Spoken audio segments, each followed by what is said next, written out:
साल 1992 में Indian airlines के कर्मचारियों के बीच एक सर्वे कराया गया। उसमें पूछा गया कि ऐसा कौन सा यात्री है जिसने आपको सबसे ज्यादा प्रभावित किया। सर्वे में शामिल हुए ज्यादातर लोगों का जवाब एक ही था, रतन टाटा। दरअसल रतन टाटा अकेले चलते थे, अपना बैग भी खुद ही उठाते थे और फाइलें भी खुद ही संभालते। वे बिना किसी वीआईपी व्यवस्था के चलना पसंद करते थे ताकि दूसरे यात्रियों को असुविधा ना हो।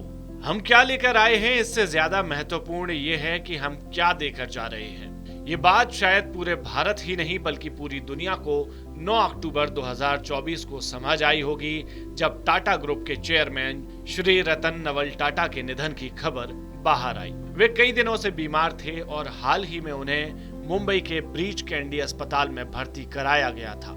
तबीयत बिगड़ी तो उन्हें आईसीयू में शिफ्ट किया गया। सभी को उम्मीद थी कि वे जल्द ठीक होकर वापस लौटेंगे, लेकिन नियति को कुछ और ही मंजूर था। इंसान कितना महान है ये जानने का एक अच्छा पैमाना ये भी है कि वह बेजुबान जानवरों से कैसा व्यवहार करता है। रतन टाटा का कुत्तों से प्यार जग जाहिर था। वे मुंबई के अपने ऑफिस पहुंचते तो सड़क पर घूमने वाले आवारा कुत्ते उनसे लिपट जाते और उन्हें प्यार करने लगते। इन कुत्तों को उनके दफ्तर बॉम्बे हाउस में टहलने की, घूमने की पूरी आजादी थी। एक बार एक महिला ने मुंबई के फेमस ताजमहल होटल में आवारा कुत्तों को लेटा देखा तो उन्होंने स्टाफ से पूछा कि ये कुत्ते यहाँ क्यों लेटे हैं। तो स्टाफ ने उन्हें बताया कि रतन टाटा जी की तरफ से सख्त निर्देश हैं कि यदि कोई भी आवारा कुत्ता घूमता हुआ होटल में आ जाए तो उसके साथ अच्छा व्यवहार करें। यह दुनिया के किसी भी 5 स्टार होटल में पहली बार था जब आवारा कुत्तों को उसमें जगह दी गई हो। एक बार रतन टाटा को ब्रिटेन के बकिंघम पैलेस में राजकुमार चार्ल्स द्वारा परोपकारों के लिए लाइफ टाइम अचीवमेंट पुरस्कार दिया जाना था। वे जाने वाले थे, लेकिन उनके पालतू कुत्ते टीटो की तबीयत बिगड़ गई।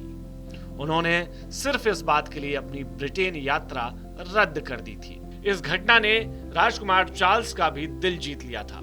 अगर कोई पालतू कुत्ता सड़क पर रतन टाटा को दिख जाता तो वे उसे अपने पास रख लेते और इसकी जानकारी सोशल मीडिया के जरिए खुद शेयर करते ताकि उसे उसके मालिक से मिलवाया जा सके। अगर उनके बचपन की बात करें तो उनके माता पिता का तब तलाक हो गया था जब रतन सिर्फ 10 साल के थे। उसके बाद उनकी परवरिश उनकी दादी नवाजबाई टाटा ने की।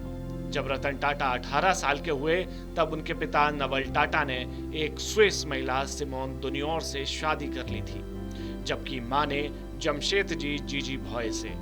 25 मार्च 1991 को नानी पालखीवाला और रूसी मोदी की अटकलों के बीच जेआरडी टाटा ने रतन टाटा को अपने उत्तराधिकारी के रूप में चुना। तब उनके सामने कई छोटी बड़ी चुनौतियां थीं। बावजूद इसके महज अगले 9 साल में उन्होंने साल 2000 में अपने से दोगुने बड़े ब्रिटिश उद्योग समूह टेटली को खरीद लिया।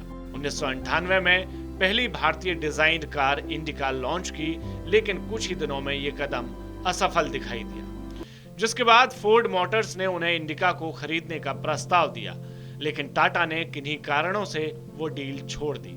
और इसके सिर्फ एक दशक बाद में पासा ऐसा पलटा कि साल 2008 में टाटा ने फोर्ड से लैंड रोवर और जैगुआर दोनों को ही खरीद लिया, क्योंकि फोर्ड इन ब्रांड्स को भारत में चलाने में बुरी तरह से फेल हो गई थी।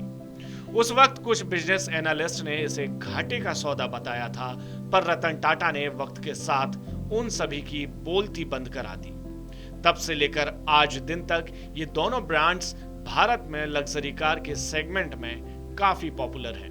वैसे तो रतन टाटा का भारत में योगदान गिना नहीं जा सकता, लेकिन जब साल 2020 में कोरोना महामारी आई तो उन्होंने टाटा ट्रस्ट से 500 करोड़ और 1000 करोड़ रुपए टाटा कंपनियों के जरिए दान कर दिए थे। यही नहीं, उन्होंने भरोसा दिलाया था कि कोरोना के दौरान टाटा की किसी भी कंपनी में न तो कर्मचारियों को निकाला जाएगा और न ही उनकी तनख्वाह में किसी भी तरह की कटौती होगी। यहाँ तक कि अपनी जान जोखिम में डालकर उस दौरान इलाज करने वाले डॉक्टरों के लिए रतन टाटा ने अपने लग्जरी होटल में रहने की बिना किसी 1 रुपए के व्यवस्था कर दी थी। रतन टाटा जितना शायद ही दुनिया में कोई दूसरा उद्योगपति बड़े दिल वाला हो।